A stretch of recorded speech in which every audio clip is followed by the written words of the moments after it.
Hello, human peoples. You're listening to the podcast network of Gamefully Unemployed. To support us and gain access to great exclusive podcasts like Fox Mulder is a Maniac, Tom and Jeff Watch Batman, Star Trek The Next Futurama, and our latest show, Spiel Boys, head over to patreon.com/gamefullyunemployed. We do game streaming, movie nights with our patrons every Friday night, and you can even commission your own podcast about anything you want. Literally anything, within reason, and we have to do it. You are quite frankly out of excuses not to go visit patreon.com/gamefullyunemployed. That's patreon.com/GAMEFULLY unemployed, which is spelled like it sounds.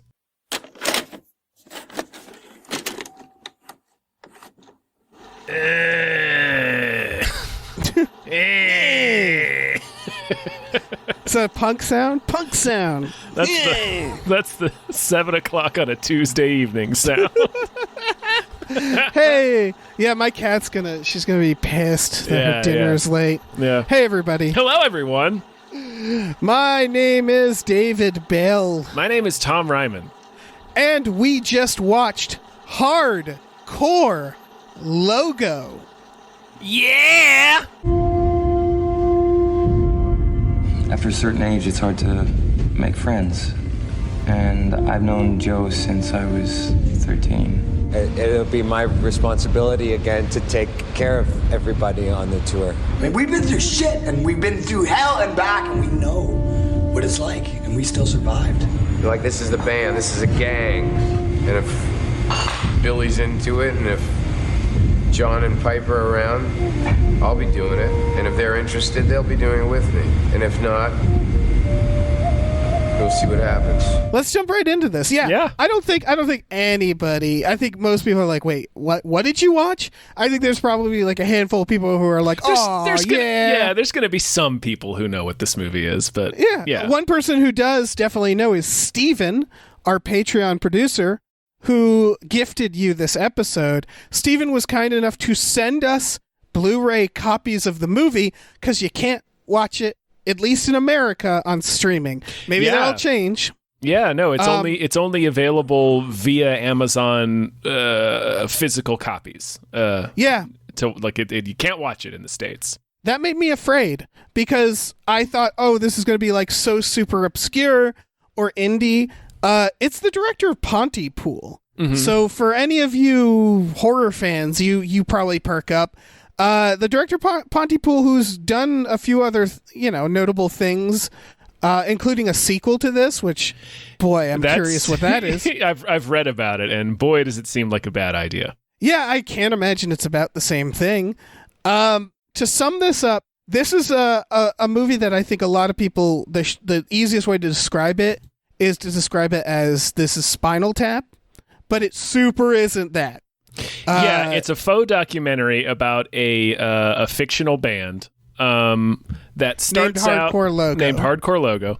It starts out kind of funny. It's like a dramedy, and then it gets real dark as the movie goes on. Most of the bad reviews are for that reason. It's not the reason I want to say it's not Spinal Tap is because the humor isn't anywhere.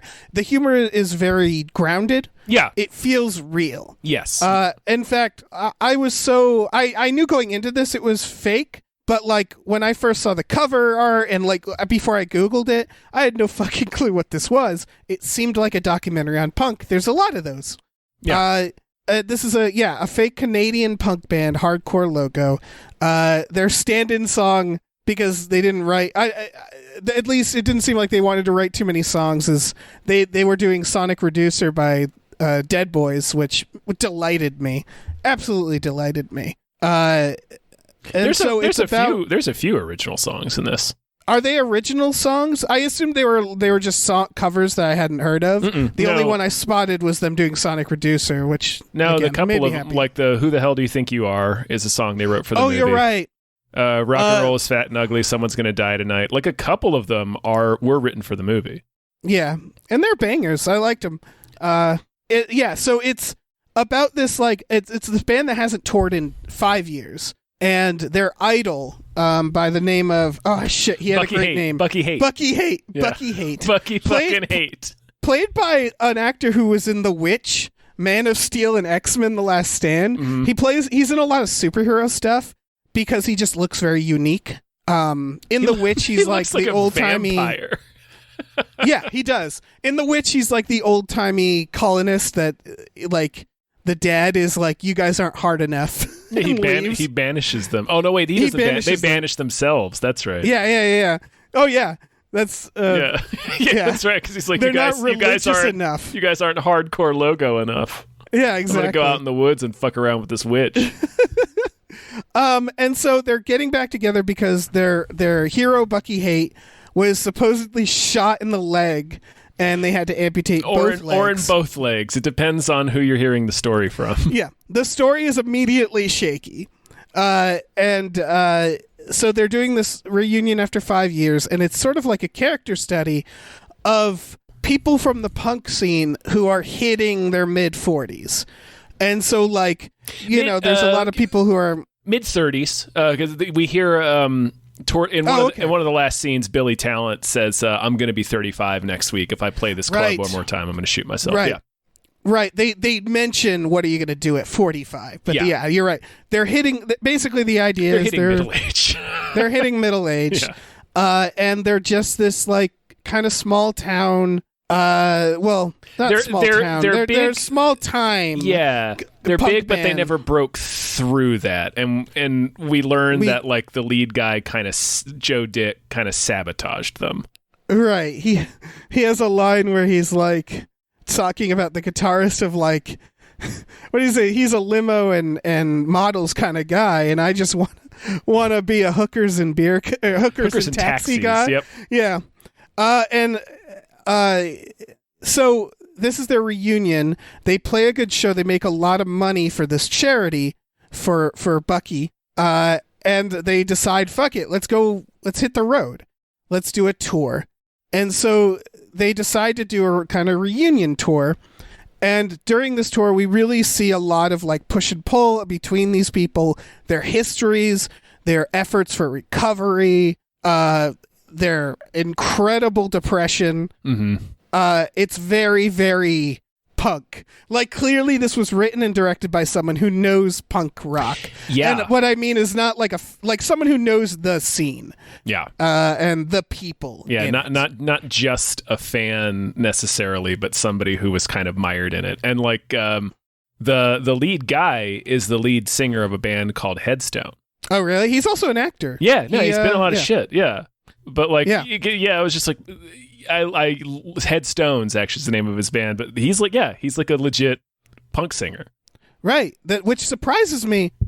Well, no, it doesn't surprise me, rather, because what surprised me was that they're actors who have a lot of roles, because I was like, these guys feel really fucking authentic. Mm-hmm. They nail it, in my opinion. They're not always the best performances, I guess, in the moment, but as this, like, they really sell it. They do. In my opinion, they do a good job. We haven't even said or asked, Tom, how did you like this movie? I liked it a lot, actually. Yeah, me too. I have some notes. Yeah, but I generally liked it. Man, we'll go through it. I guess we should talk about the story because, again, most people have no idea what this movie's about, right? Yeah, it's important to go through it. It's a 1996 Canadian film. It's apparently very well regarded and well liked within Canada, but that makes sense. Like, I'd never heard of it. I don't think you had ever heard of it. Neither have I. Yeah, and I'm so glad I watched it. I really liked it.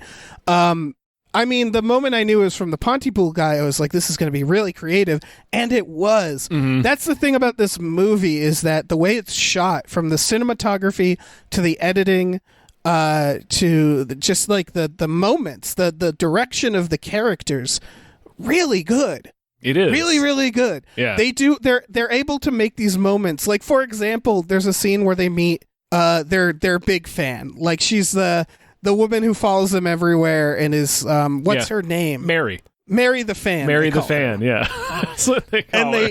Yeah, and she walks up and she's like, I want you to meet my kid and my husband, because it's been a while. Yeah. And the kid is shy and the husband's there and he's not talking. And then he meets one of them, and then she goes, and talks to the guitarist, and you don't quite, like, they're talking a little bit, but the body language is immediately, oh, that's his kid. Like, it was immediate to me, where I was like, that little girl is his kid, and they're not saying anything. It's just the body language that they have. Like, stuff like that was really well done. And there's a little bit later where they're at the diner afterwards, and Billy asks Joe, he's like, did you ever sleep with Mary? And he's like, nah, I fucked her in the van. But like, so it's like the fact that he asks is, after that scene, it really it further kind of like stresses that, like, yeah, that kid's probably he's probably that kid's dad. Yeah. And why else would he ask that question? Right. Yeah, as they tour, it's basically the Joe and Billy, who are like childhood friends, and there's a lot of tension between them because Billy is going on to play guitar for a big band called Jennifer, I believe. Yeah. And there's this tension of like, Joe wanted to be punk. They played a big show in New York before they split up, and he literally pissed in the record executive's drink. And so, like, Joe doesn't want any of that. Billy clearly does, and got it.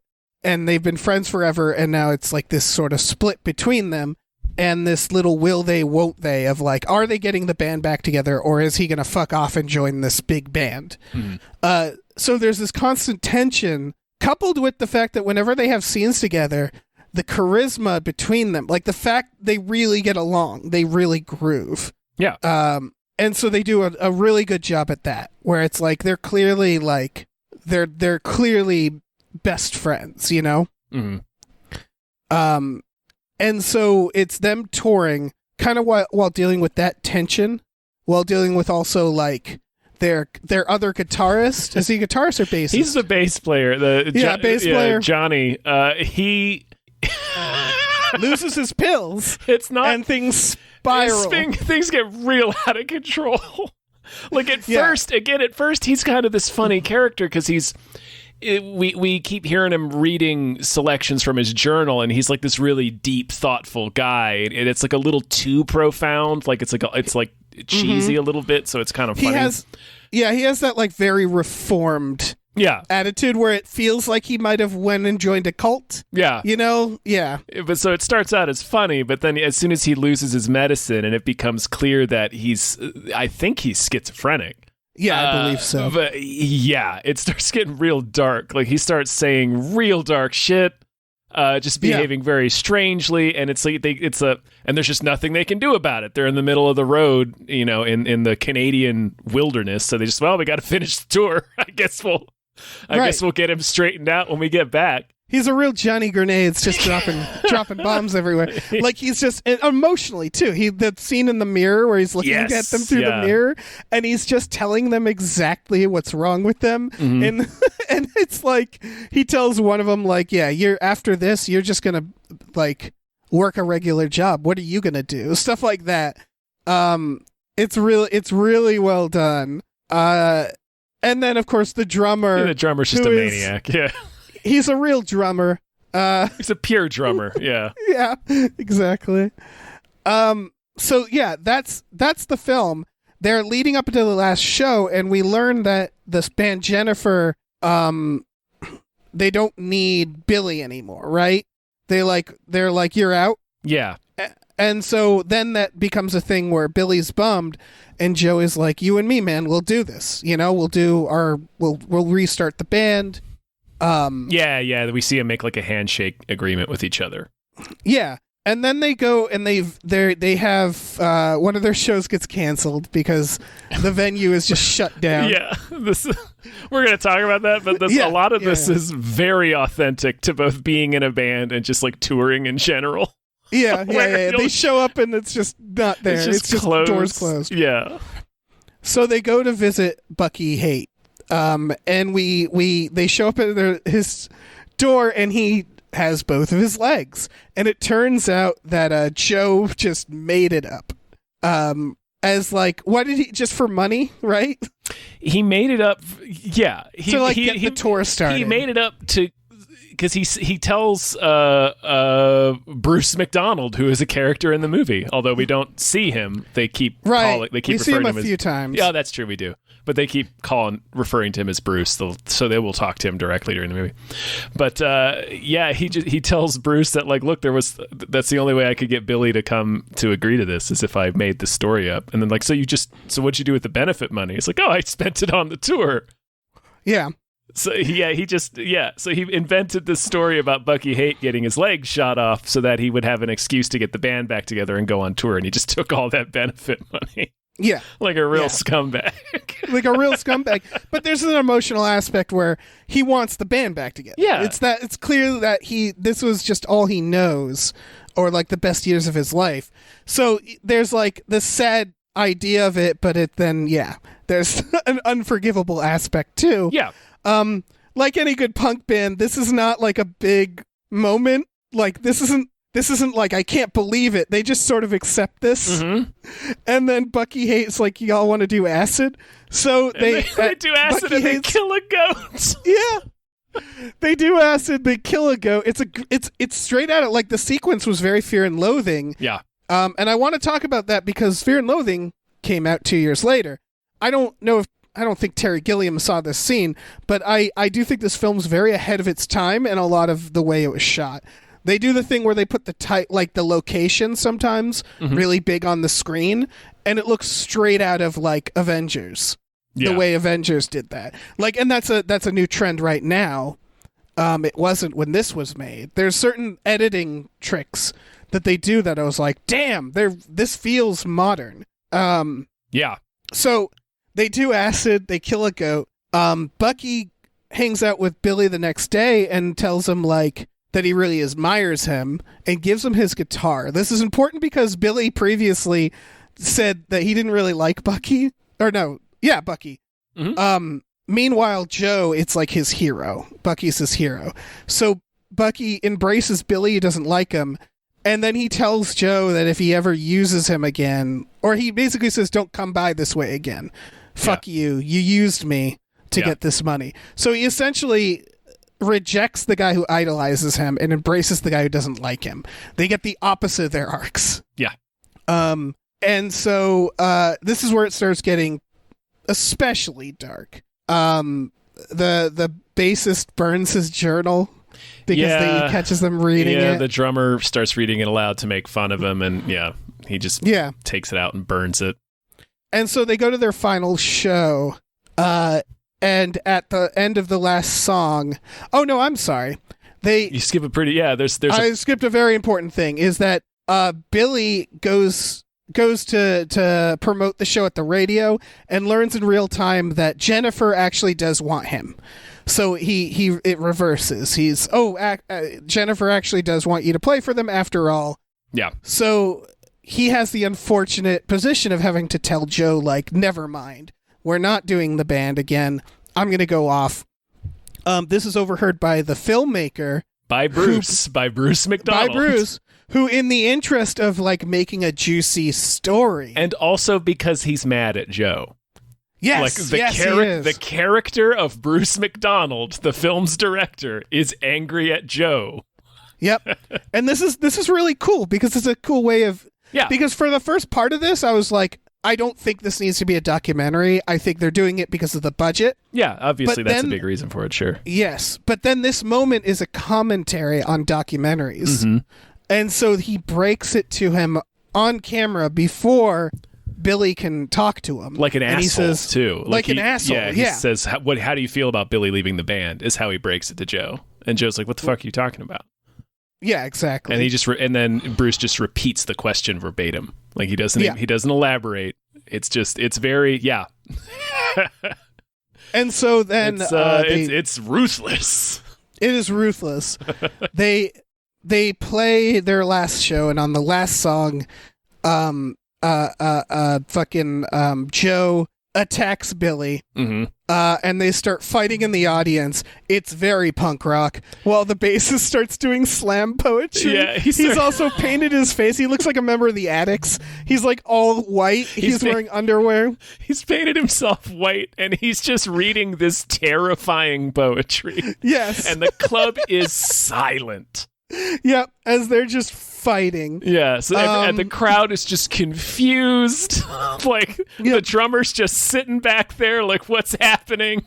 It's a great shift because basically the drummer, who is the dope at the beginning, is the only person in the show who basically stands up. He gets the mic away from the bassist. He goes, "Thank you all very much." In this moment, he is the smartest person in the room. He's the only one who has the presence of mind that, we're still professionals doing a job. We need to get ourselves off the stage. Yeah.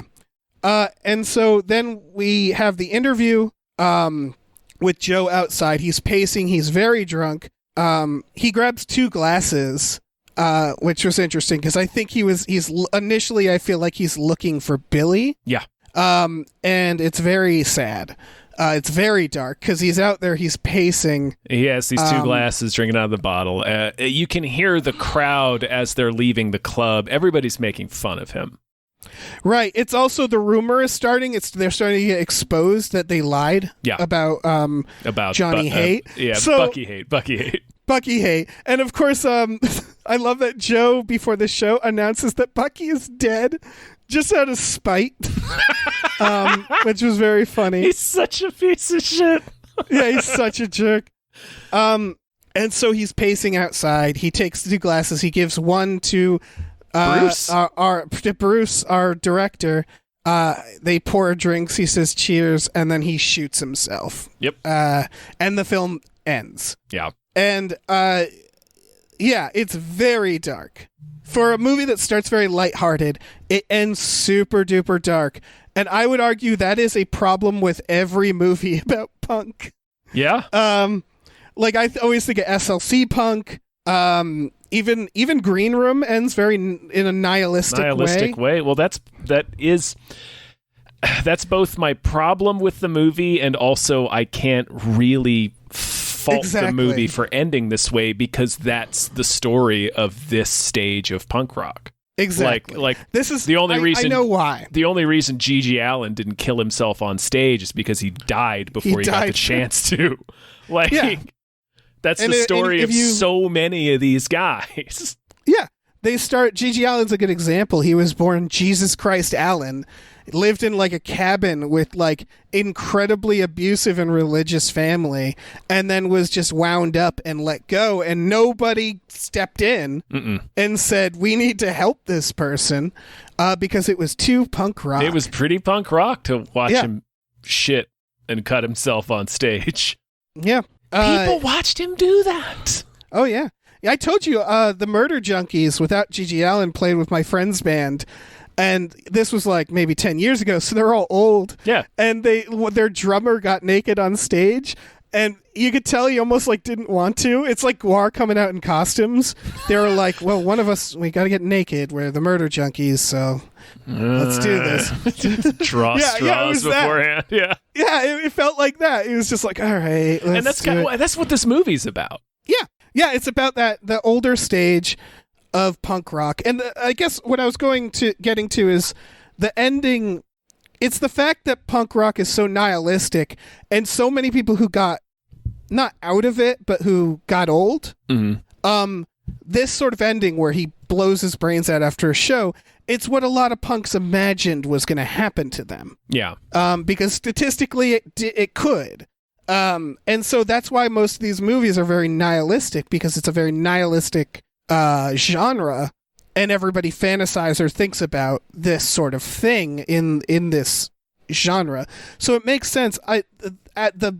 The movie person in me thinks this really should have been a happy ending. It's or just not ended like that, because that's it's such a film student way to punctuate a story like this. It's just have the main character kill himself at the very end, and then it's the thing they cut out of Clerks. Exactly. I was about to say that. Yeah. Because also it's the worst executed scene. Yeah. Because they don't have the budget to have this happen. So he clearly just points a gun to his head and they make a gunshot sound and like blur the camera away. And it just doesn't look good. And it's literally the last like 5 seconds of the movie. Yeah, it's very abrupt. And it's also, I would argue, we have way too long of this third act of darkness that it's like, it doesn't quite work for, like, movies still kind of need an arc. Mm-hmm. Most movies, most characters, and it just kind of, they do a lot of interesting things to set up their arcs. The idea that this guy's hero tells him to fuck off and tells his friend he's great. Stuff like that. I was like, this is a really cool dynamic. I would have rather seen the work of them getting us to a happier place at the end than just doing, because I thought this guy was going to blow his brains out from the halfway point, maybe even earlier, you know? Mm-hmm. They even foreshadow it in the acid scene. So it was like, that's the other issue, is it didn't surprise me. It was the natural next step of everything. So it seems more interesting to have that character come out of the darkness, or than at to least just embrace it. Yeah, or it does make the movie feel kind of, or the story feel kind of incomplete. Yeah, because his whole arc is about how he doesn't know what he's going to do when he gets older. And it all seems to be leading towards that. And so I would have rather seen the opposite. Sorry, what were you going to say? I don't know. I don't remember. I think I was just going to I don't know, elaborate further on that same idea. It's just, but again, like, you can't really fault the movie because, like we said, it's kind of true to life for a lot of people that were in this scene. It's the realistic ending, and like we said, it's you can kind of see it coming from the halfway point, maybe even earlier. I'm interested to watch this movie again, knowing how it ends, and just seeing how much of that comes through in this character's performance throughout the movie. I bet a lot of it does, because I'm sure he like suspected this tour was going to end one of two ways. Yeah, exactly. They ask him what he's going to be at 45, and he sort of says like, well, that depends on my alcoholism. And it's a very nihilistic answer. Mm-hmm. He has this combination, and this is why he feels so familiar, is he's such a good bullshit artist. In that he will always implant a little vulnerability and truth to what he says, but not quite tell the truth. Yeah. They ask him like, are you jealous that your friend is playing in a bigger band? And he's like, honestly, I am, but not because it's a big band. Like he qualifies it. That might be true though. But that's the beauty, is it's hard to tell, because it seems like his issue really is like you can see that he feels guilty about sabotaging the band. Right. Maybe it's mostly selfish because he's done nothing with his life since then. Right. Like, he's just like him and the two other members of the band have just kind of been sitting around since he sabotaged them. But Billy has been continuing in his career as a musician. So right. I think part of it is he feels guilty and wants to get the band back together. But it's also because he doesn't like we said, he doesn't have any idea what he's gonna do. Like, he doesn't have anything else in his life. It's very it's honestly very like Planes, Trains, and Automobiles. Mm-hmm. Like it's this sad guy sort of tricking people into being around him. Yeah. But unlike that movie, it ends with him blowing his head off. Yeah, I would have rather have it. And yeah, I don't. It's hard to fault the way the movie ends because it's realistic. But like, I would have preferred to see him actually finally be honest with his bandmates and just be like, look, I don't have anything in my life. Right. Like, I've got nothing. And so Again, I think when he says he's jealous of Billy playing in this big band, it's probably true that it doesn't really. I think he's just jealous of Billy being in any other band than with him. Right. Yeah, that's true. And then again, with the end, it's so tough with the ending because the ending also speaks to the idea of exploitation in filmmaking. Yeah. That he has a drink with the director who is responsible for his suicide, essentially. Yeah. That who really fucks him for the sake of because he's angry at him. Because he's mad and because it'll make a more interesting movie. Yeah. Yeah, exactly. And he asks, he's like, the character Joe says to the character Bruce, who is Bruce McDonald, the director of the film, he says, "Did you get everything you needed?" Yes.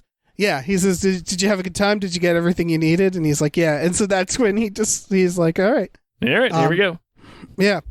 Yeah, exactly. It's incredibly dark. It's not like, that's the difference between this and the ending of Clerks. Is the ending of Clerks, it felt like I also get in the ending of Clerks, it's like the idea of he's having the worst day. So what's the worst thing that can happen? But it felt very out of the blue. This feels more natural. But, and so like, yeah, I'm sort of advocating for them to do the unnatural thing, which is find an exit for this character that is a little more hopeful. And it's mainly because the third act is so dark that you kind of need that. Like, if you're not interested in punk, I don't know why you'd watch this film.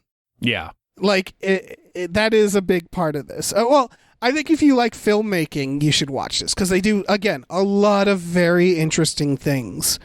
It's shot like a documentary, but the filmmaker, some of the shots are are really good. The stuff where like he's sticking his head out the top of the van.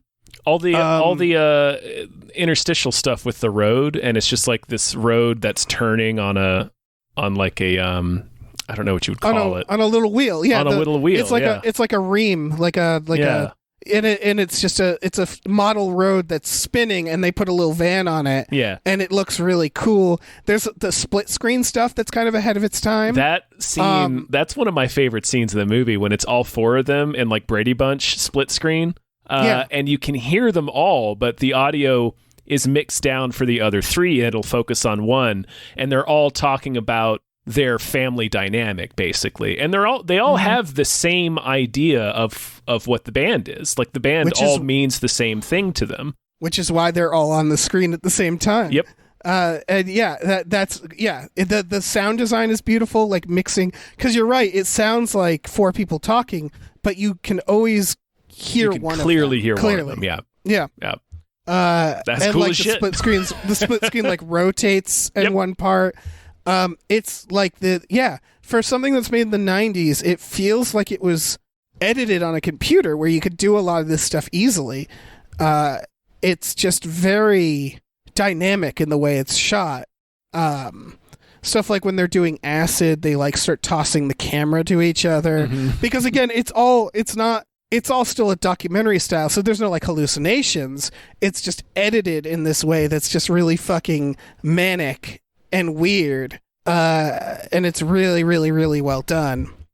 And again, the actors, it's just they really sell it. Joe really sells it. Yeah, he's great. Yeah, he's fantastic. He's apparently on Yellowstone, and he co-created that Jeremy Renner show, Mayor of Kingstown, or whatever it's called. Good for him. Yeah. He's apparently still playing in his fucking band. Like, he's killing it. Yeah. I'm never gonna watch any either of those shows. Not because they're bad, but because when the hell am I gonna watch those? But I'm glad he's secure, you know? Yeah. That's great. Good for him. that was the thing that was shocking about this, because again, it all felt so authentic that not only were the actors went on to do stuff, but like they're all doing good. You know, they all got stuff. And that's pretty, I don't know, it's pretty neat. Pretty sweet. Yeah. Yeah, I did not, I was so pleasantly surprised by this. Yeah. Oh, and the shot, sorry, I'm just going through my notes. The shot when they're outside of the closed venue and they add the boom operator into the shot. And so it's like this match cut thing where they just keep cutting as they're fighting. Yeah. And the filmmaker is in the van because he doesn't want to go out in the cold. And then the poor boom operator is out there just desperately trying to get them all while they're screaming at each other. Yeah, it's pretty great. Yeah. And that again, that says something about the director. He is essentially the villain of the movie. Yeah. He doesn't want to leave the van. Like, stuff like that. Yeah, he's Chef in Apocalypse Now. Yeah, he's subtly sinister. He's never a character. It's just showing that he's sort of, it's not that, until the end, he's not pushing them towards anything, but he's just observing it like you would animals in the wild. He's not getting involved. Even if he should as a friend, you know? Yeah. Because it begins with them kind of like really liking him and trusting him. Yeah. And then he basically they just get more and subtly betrays them. Yeah. They get more and more antagonistic towards him. Yeah. As the film goes on, because he starts kind of being the bad guy. Like in the scene where Pipe Fitter, which is a great fucking name, he's the drummer, is reading Johnny, the bass player's journal. They're filming that Johnny's behind him, and they're not saying anything. They're not intervening. They're just letting it happen. Yeah. Even though they're aware that, Johnny has a serious disorder that he's not being medicated for, and that this is not good for anyone to let this continue. Right. They film him when he burns his journal. Like it's no one's stepping in, because that wouldn't make for good documentary. Yeah. And then of course in the finale directly influences the events. He fucking the only time they do, and it's in a negative way. Yeah. Yeah, because you could argue maybe he was, like you said, he was probably already thinking about this, but he makes sure Joe finds out about it in the worst possible way. Yeah, right in before a way where, they go on stage too. Yeah, and where he can't, where Billy doesn't get to tell him in his own words or explain it. Like they make it seem like they make it seem like Billy told them and not that they overheard it. Right, because we don't even really know what Billy's plans are. Like, we don't know if he's totally done. We never see Billy again. No, not after the fight. We don't know if he's totally done with Joe, if he's just going to do this, if he's going to do both bands. People do that. Yeah.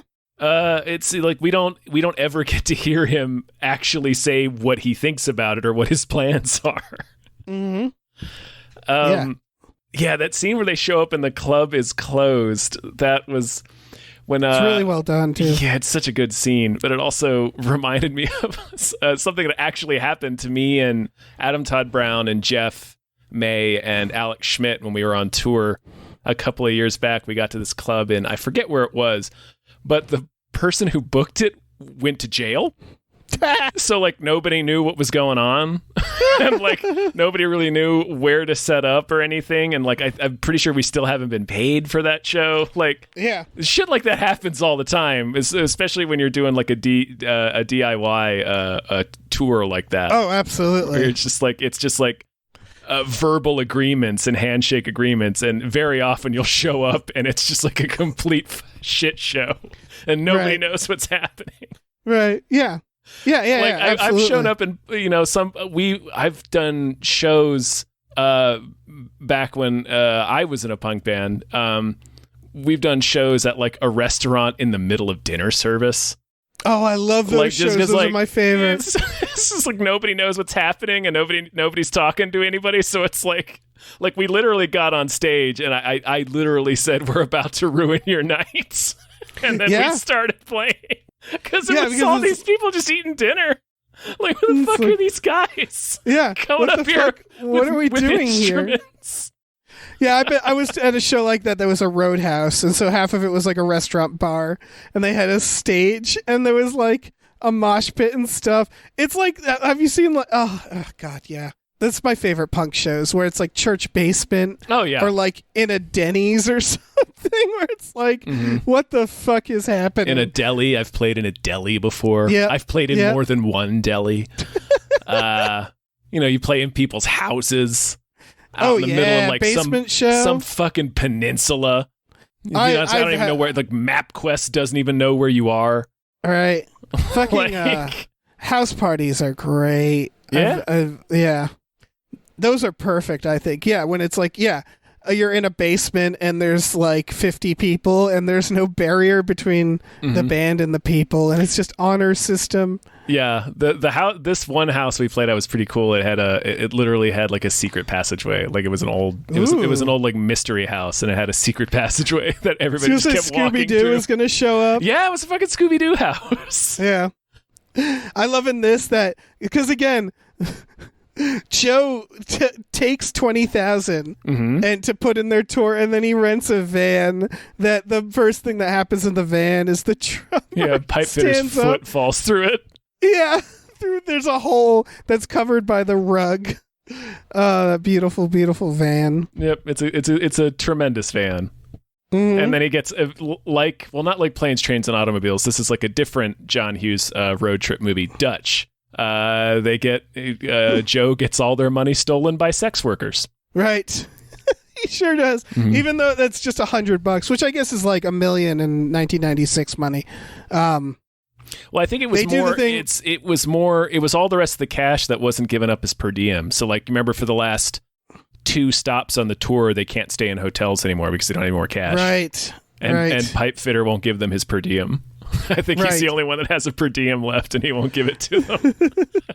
I also really liked because they do like how many miles or I guess kilometers they've gone, and then one of the tallies that they keep cutting to is cigarettes. Yeah, how many cigarettes? Yeah. And that was really good because I don't know, that reminded me a lot of my friend wrote a book called Driving with Shannon. It's not easy to find anymore, but it was about being a punk in the 80s. It was based off him being a punk in the 80s, and they're doing a road trip, and like one of the things they constantly talking about is cigarettes. Like they're talking about ammunition during a war, where it's like, okay, if we go here, we can get this much money to get another pack of cigarettes. Because it very much is like, I remember that it was constantly like, okay, we need to get cigarettes. How do we get cigarettes? Yeah, man. We can't not have cigarettes. So like this tallying of cigarettes felt very familiar to me in general too with punk rock. Yeah,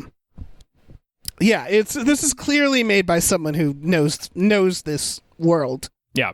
Yeah. and punk in the 90s, it's just a great era to do something like this because it's the party's kind of over. Not kinda. Yeah, the party is over. It is emphatically it came over. back. It came back. It came back a little bit. Yeah. But like for this era of punk, by 1996 it was emphatically over. Yeah.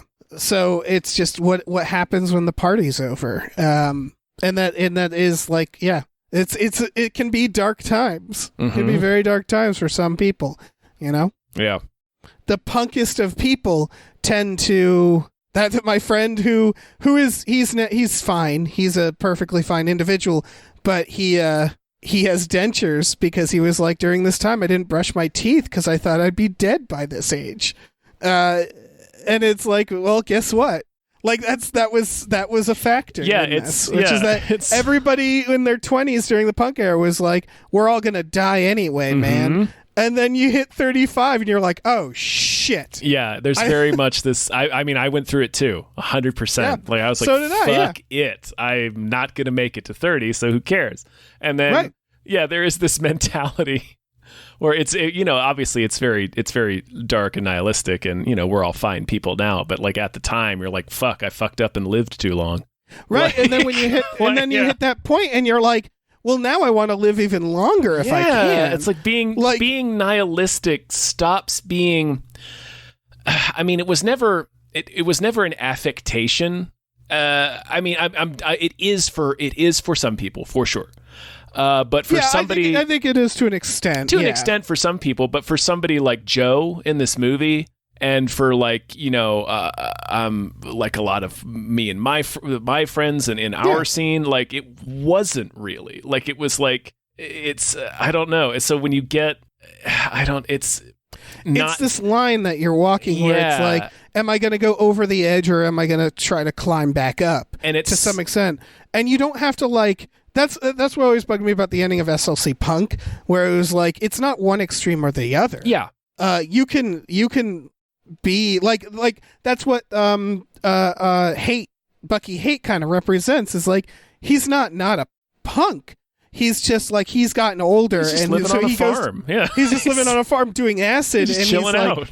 yeah, he's just chilling out from the scene, but he's still very much into punk and acts like it. Yeah, it's not a there's it's attractive when you're a certain age to really, especially if you have problems with depression or other possible mental illnesses, and like the nihilism of it's really appealing. And then when you get to a certain age, it's like, man, like just being nihilistic in part as an excuse to avoid dealing with any of the stuff that I'm feeling. Right. It's not just starts to become nihilism. really untenable. Yeah, it's nihilism and also like, you know what? That's okay. And fuck everybody for saying it's not. And there's definitely positivity in there. Yeah. Punk is very progressive usually when it comes to stuff like LGBTQ and racism, because it's the same attitude across the board. Yeah. Which is like, you are who you are, and if you've been kicked out of your house or you've been bullied, fuck those people. Yeah. But there's definitely this aspect of this overall glaze of nihilism and sort of hatred towards the world and the system. It's a Band-Aid. It's not a solve. Yeah.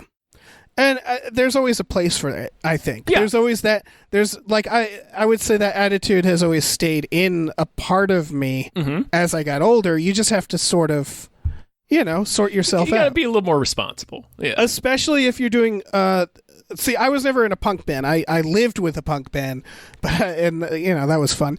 But I never was in one, and that's a whole other thing, which is that, like, when do you stop doing that?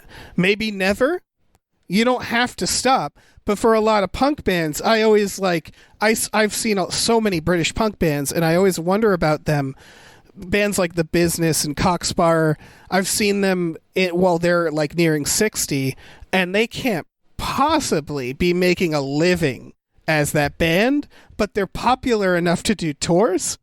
So it's like what a weird like twilight they exist in. Yeah, where it's very much like Mickey Rourke in The Wrestler, where it's like they probably have day jobs, probably, but then they probably like take a few months off and go do this tour. And it's just such a weird line to walk, I feel like. And I'm glad they walk it because I like seeing them. Yeah. You can do both, Joe Dick. Yeah, but it is very much a genre of music that is rooted in being young. Rooted in being young with a devil may care nihilism, like living as fast and as hard as I can because tomorrow doesn't matter. And right. You can't. It's unsustainable.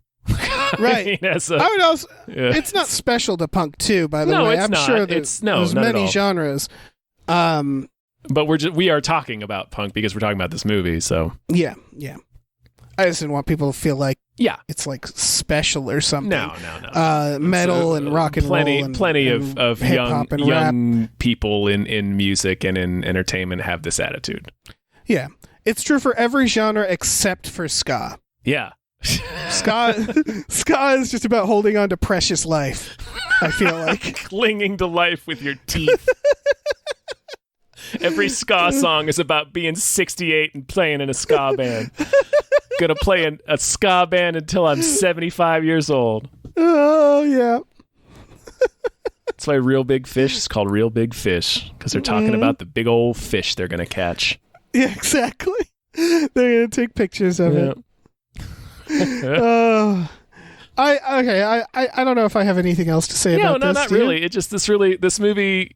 Yeah, this is a movie made for people like me. That's the thing is I can't really say, like, if someone walked out of this and been like, that fucking sucks, I'd be like, I kind of get it. Because here's the other thing about a fake documentary. I did want to talk about this at the top of it, is that when you make a fake documentary, people expect it to be like found footage, like, ooh, there's ghosts, or like Spinal Tap, where it's like, this is over the top. This is like ridiculously realistic. And so you can ask yourself, like, what the fuck is the point of this? Just make a real documentary about a punk band. You know what I mean? Well, you have a specific narrative and theme and thing you want to talk about. Yeah, no, I guess what I'm saying is that there's not many mockumentary dramas out there. And if you don't care about it, then I can, like, about punk, I could see someone watching this and be like, okay, so it's just about a band that broke up and one guy died, but it's fake? So, like, who cares? Like, I can very much see that attitude of, like, oh, so it was fake and it just made me feel bad? All right, fuck you, movie. So, yeah, I think if you're specifically into punk, this will appeal to you. Maybe I'm wrong. Maybe if you're not into punk, this will still appeal to you. It's very well made. Yeah. Yeah, it's a very good drama, like comedy drama. My biggest note is the last 10 seconds. Yeah. Yeah. And again, everything before that I enjoyed. Can't fault the ending, but the ending also feels kind of, kind of melodramatic, kind of film schooly. Yeah. But boy, I got to see the rest of this Pontypool guy's stuff. I think I've only seen this in Pontypool of his. Yeah. They mention a couple of his other films in the movie while they're making fun of him. They do. Yeah. They also mentioned this is Spinal Tap, which I was glad they did because it was like people are going to make that comparison. Yeah, might as well get ahead of it. Yeah, exactly. Okay. Well, cool. Well, that's I don't have anything else to say. I was looking up his next film just because I was curious. I don't think I've seen any of those. Oh, I wanted to see Dreamland. This doesn't matter. Hey, Steven, thank you so much for sending us this movie and having us watch it. I'm really glad I watched it. I think it was really, really fascinating film. Yeah, it's a good movie. Apparently the sequel is about a person claiming to be possessed by Joe's spirit. Okay, well, I guess I will see that. 37% on Rotten Tomatoes. Oh, that's a shame. Was not a well received sequel. Yeah, that's kind of seems like, how do you make a sequel to this movie? Yeah, the answer is you don't. The answer is you don't. It was also made in 2010, so it was made way later. Way after the fact, yeah. Yeah, that's interesting. Listen, we have a Patreon. We sure do. That's how this was done. Yeah. And if you go to patreon.com/gamefullyunemployed, you can find for $5 a month, just $5 $1 bills. Little old dollars. We have several exclusive podcasts like Tom and Jeff Watch Batman and Fox Mulder is a Maniac. We also have a semi-exclusive podcast with the Small Beans Network, Star Trek The Next Futurama, and Spiel Boys. Those are all on there. For a little more money, you can watch movies with us every Friday night. That's through our Discord. We also have a Discord. We never talk about the Discord. That's true. We never talk about the Discord, We have a very active Discord. We do. So you can check that out too. It's a cool community that you get to be a part of, I think, at any tier. Yeah. I think. At any tier. Starting at the $5. Starting at $5, you get access to our Discord. You get a bunch of exclusive podcasts. A whole community there. Check it out. Yeah. We also have a store. Head over to gamefullyunemployed.com. You can find a link to our Teespring store, where we have all kinds of cool original artwork and designs for t-shirts, mugs, stickers, posters, all kinds of shit. So look at it. Look at it. Look at it. And enjoy your Thanksgiving. I think this is our Thanksgiving episode. Thanksgiving? Is it? It's coming out the 25th of November. Is that Thanksgiving, That is Thanksgiving, Tom? Dave. that doesn't make any sense. I mean, maybe. I don't know. When it's not on Canadian Thanksgiving, so. Mm-hmm. But the point is, I hope you listen to this with your family around a steaming yam. Mm-hmm. A steamed yam. Big old steamer. Big old log of yam.